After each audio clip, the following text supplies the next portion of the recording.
ফলে ফরমালিন বিরোধী অভিযানের নামে হয়রানির অভিযোগে বাগান থেকে আম তোলা বন্ধ রেখেছে মালিকরা। চাঁপাইনবাবগঞ্জে বিক্ষোভ করেছে তারা।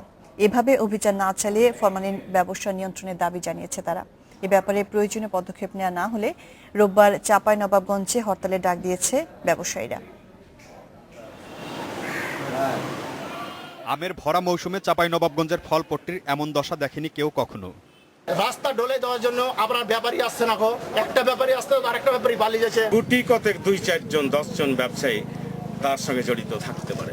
এদের কারণে আজকে এই আম ব্যবসা নিয়ে ঝুঁকির সাথে লড়ছে। বাজারে ফল না আসলে ব্যবসার কি হবে তা নিয়ে চিন্তিত আড়তদাররা। ফরমালিন চেক করার জন্য উপযুক্ত মেশিন দিয়ে যদি ফরমালিন থাকে শাস্তি দেন, আমরা শাস্তি বাঁচাতে যাবো। ফরমালিন পাবেন না। চাঁপাইনবাবগঞ্জ শিবগঞ্জের ভিতরে একটাই সম্পাদন আমাদের আম। এটা নষ্ট হয়ে গেলে আমরা সব ওই সাধারণ মানুষের কাছে পেটে লাথি মারা হবে, আমরা সব না খেয়ে যাবো। আম বাগানগুলোতে কাজ নেই, তাই বসে অলস সময় কাটাচ্ছে শ্রমিকরা। গাছে পাকা ফলের কি হবে তা নিয়ে বাগান মালিকদের মধ্যে আছে উদ্বেগ।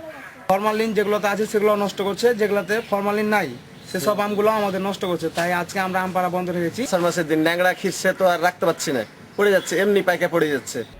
আমে ফরমালিন ব্যবহার হচ্ছে এই অভিযোগে সম্প্রতি রাজধানীর প্রবেশ মুখে তল্লাশি চৌকি বসিয়েছে পুলিশ। ফরমালিন পাওয়ার কথা বলে ধ্বংস করা হচ্ছে আম, লিচু। তবে যে যন্ত্র দিয়ে ফরমালিন শনাক্তের চেষ্টা হচ্ছে সেটি নিয়ে প্রশ্ন তুলেছেন বিশেষজ্ঞরা। যে যন্ত্রটি ব্যবহার করা হচ্ছে তা দিয়ে ফলে ফরমালিন মাপা সম্ভব না বলে জানিয়েছে সায়েন্স ল্যাবরেটরির একাধিক গবেষক। ফল ব্যবসায়ীদের অভিযোগ, প্রশাসনের ভুল পদক্ষেপের কারণে তারা লোকসানের মুখে পড়েছেন।